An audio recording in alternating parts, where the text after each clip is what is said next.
ശ്രീ റജി, ഈ വാട്സപ്പ് മെസ്സേജുകൾ, ടെലിഗ്രാം ചാറ്റുകൾ, അതുപോലെ ഈ ഓഡിയോ, പുറത്തു വന്ന ഓഡിയോ, ഇതൊന്നും രാഹുൽ നിഷേധിച്ചിട്ടില്ല. ഇത് തൻ്റേതല്ല എന്ന് ഒരിടത്തും പറഞ്ഞിട്ടില്ല. മറിച്ച് അദ്ദേഹം ആവർത്തിച്ച് ആവശ്യപ്പെടുന്നത് പരാതിയുണ്ടെങ്കിൽ പോലീസിനെ സമീപിക്കട്ടെ അല്ലെങ്കിൽ കോടതിയെ സമീപിക്കട്ടെ എന്നാണ്. അപ്പോൾ അയച്ചത് താൻ തന്നെയാണ് എന്ന് സമ്മതിക്കുകയല്ലേ രാഹുൽ?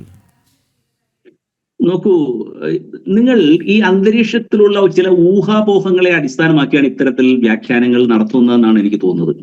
കാരണം കോൺഗ്രസിന്റെ സമുന്നതരായ നേതാക്കൾ ഇത്തരത്തിലുള്ള എന്തെങ്കിലും നടപടികൾ ഏത് നേതാവിന്റെ ഭാഗത്തു നിന്നുണ്ടായാലും നടപടി സ്വീകരിക്കും എന്ന് സുവ്യക്തമായി കേരളീയ സമൂഹത്തോട് പ്രഖ്യാപിച്ചിട്ടുണ്ട്. ഇവിടെ ഈ ആരോപണ വിധേയനായ ശ്രീ രാഹുൽ മാങ്കൂട്ടത്തിൽ തന്നെ പറയുന്നു, പരാതി പുറത്തു വരട്ടെ, ഞാൻ തെളിയിക്കാം, അഗ്നിശുദ്ധി വരുത്താം. അങ്ങനെ പറയുമ്പോൾ ഈ ഇന്നത്തെ ഇടതുപക്ഷ മുന്നണി അഭിമുഖീകരിക്കുന്ന രാഷ്ട്രീയ പ്രതിസന്ധിയെ മറക്കാനായി അല്ലെങ്കിൽ മറികടക്കാനായി അല്ലെങ്കിൽ മറച്ചു വയ്ക്കുവാനായി ഇത്തരത്തിലുള്ള ജനങ്ങളുടെ മുമ്പാകെ ഇല്ലാത്ത അല്ലെങ്കിൽ തീരുമാനം സ്വീകരിച്ചു കഴിഞ്ഞ ഒരു വിഷയത്തിന്മേൽ എന്തിനാ വീണ്ടും പല ആവർത്തി അത് പറഞ്ഞുകൊണ്ട് ഈ ഒരു കേരളീയ സമൂഹത്തിന്റെ പൊതുധാരയിൽ ഈ ഒരു ആശയ ദാരിദ്ര്യം അനുഭവിക്കുകയാണോ നിങ്ങൾ എന്ന് പലപ്പോഴും സംശയിക്കുന്ന തക്ക തരത്തിൽ ഈ വിഷലിപ്തമാക്കുന്നത്?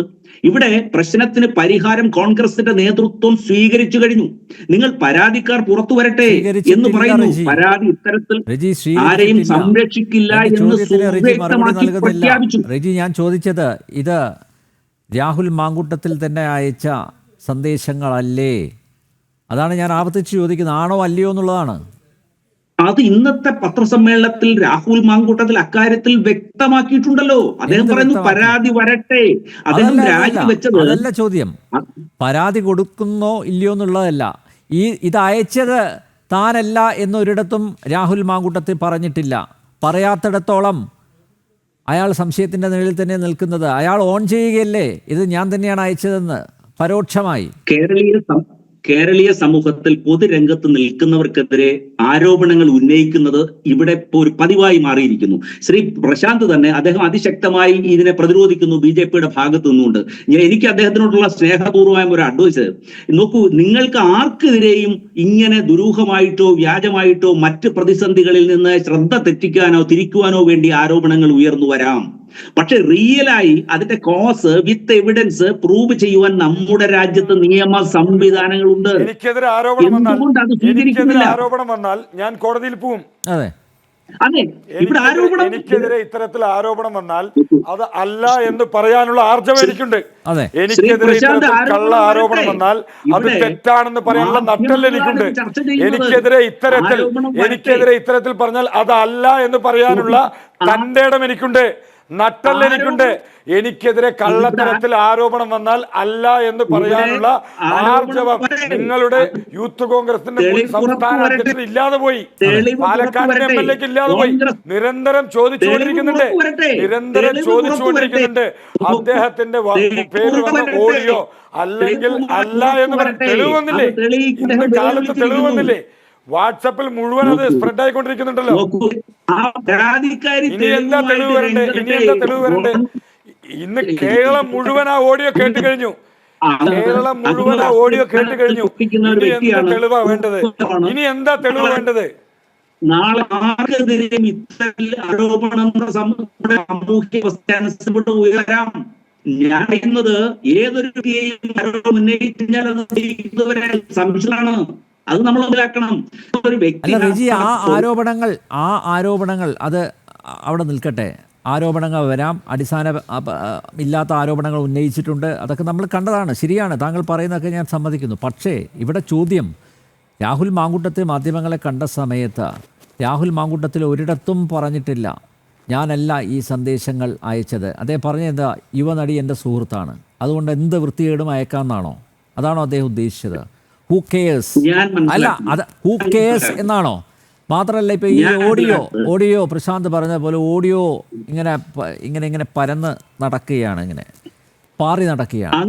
അല്ല നോക്കൂ, അപ്പോഴെങ്കിലും പറയേണ്ടതല്ലേ ഇത് എൻ്റെ ശബ്ദ സന്ദേശമല്ല, എൻ്റെ ശബ്ദമല്ല ഇത് എന്ന് പറയേണ്ടതല്ലേ? അതിലൊരു ക്ലാരിറ്റി വരുത്തുന്നില്ല രാഹുൽ മാങ്കൂട്ടത്തിൽ. നോക്കൂ, അത്തരത്തിൽ സംശയം ദൂരീകരിക്കുന്നത് ഇന്ന് ഈ കേരളത്തിലുള്ളത് അവർ രണ്ടുപേരുമാണ്. ആരാണ് അത് പറയേണ്ടത്? അതില് ആരോപണം എന്ത് അടിസ്ഥാനമാണ് ഉന്നയിച്ചതെന്നോ അതിന് വ്യക്തമായപ്പോ ഈ രണ്ടുമാണ് നൽകേണ്ടത്, നമ്മളല്ല. നമ്മൾ ഊഹത്തിന്റെ അടിസ്ഥാനത്തിൽ ഒരു ആരോപിക്കുകയാണ്, നമ്മൾ എറിയുകയാണ്. നിങ്ങൾ ന്യായീകരിക്കണ്ട.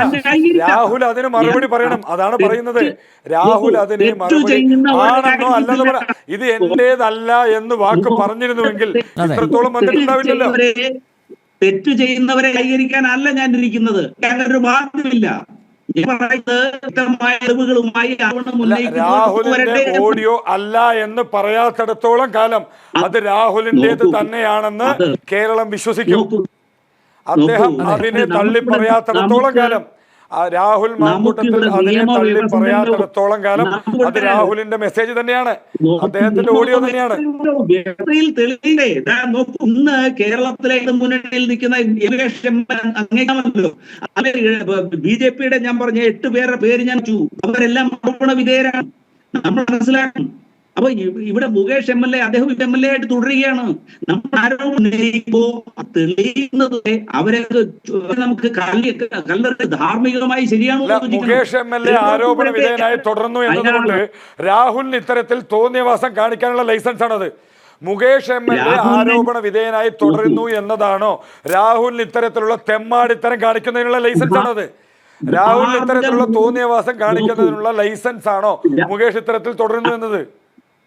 അംഗീകൃതമായിട്ട് ധാർമ്മിക മൂല്യം വരുന്ന ഒരു നേതാവിനെയും സംരക്ഷിക്കില്ല എന്നുള്ളത് കോൺഗ്രസിന്റെ സമ്മത നേതാക്കൾ സ്ഥലത്തോട് പ്രഖ്യാപിച്ചു കഴിഞ്ഞിട്ടും എന്താണ് ഇത്തരത്തിൽ സംസാരിക്കുന്നത് എന്നുള്ളത് എനിക്ക് അതിശയം.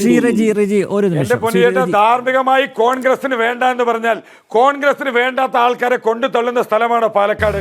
ധാർമ്മികമായി യൂത്ത് കോൺഗ്രസിന്റെ അധ്യക്ഷൻ രാജിവെക്കാം, പക്ഷെ പാലക്കാട് MLA രാജിവെക്കില്ല. അപ്പൊ യൂത്ത് കോൺഗ്രസിനകത്തും കോൺഗ്രസിനകത്തും പ്രവർത്തിക്കുന്ന സമയത്ത് നിങ്ങൾക്ക് ധർമ്മവും ധാർമ്മികതയും വേണം. പാലക്കാട്ടെ ജനങ്ങള് ഈ ചവറ്റുകൊട്ട പോലെ ഇതിനെ സഹിക്കണമെന്നാണ്. ഇത്തരത്തിൽ കോൺഗ്രസുകാർക്ക് വേണ്ടാത്ത ഈ ഒരു കുപ്പയെ സഹിക്കുന്നതിനുള്ള കുപ്പത്തൊട്ടിയാണോ പാലക്കാട്? അല്ല, നോക്കൂ, അമിത് മോദി അങ്ങനെയാണല്ലോ. കോൺഗ്രസുകാർക്ക് വേണ്ടാത്ത കുപ്പയെ ചുമക്കുന്നതിനുള്ള കുപ്പത്തൊട്ടിയാണോ പാലക്കാട്? എന്റെ കയ്യിൽ ഞാൻ വായിച്ചത്, ഞാനിപ്പോ അത് വരാ എന്ന് കരുതിയതാണ്. ചേട്ടാ, ഞാൻ ചോദിക്കുന്ന ഒരൊറ്റ ചോദ്യമാണ്. കോൺഗ്രസുകാർക്ക് വേണ്ടാത്ത കുപ്പയെ ചുമക്കുന്നതിനുള്ള കുപ്പത്തൊട്ടിയാണോ പാലക്കാട്? ധാർമ്മികപരമായി കോൺഗ്രസിൽ നിന്ന് യൂത്ത് കോൺഗ്രസ് അധ്യക്ഷ സ്ഥാനം രാജിവെച്ചു എന്ന് പറയുന്നു. പാലക്കാട് MLA ആയി തുടരാമെന്നാണോ അതിനർത്ഥം?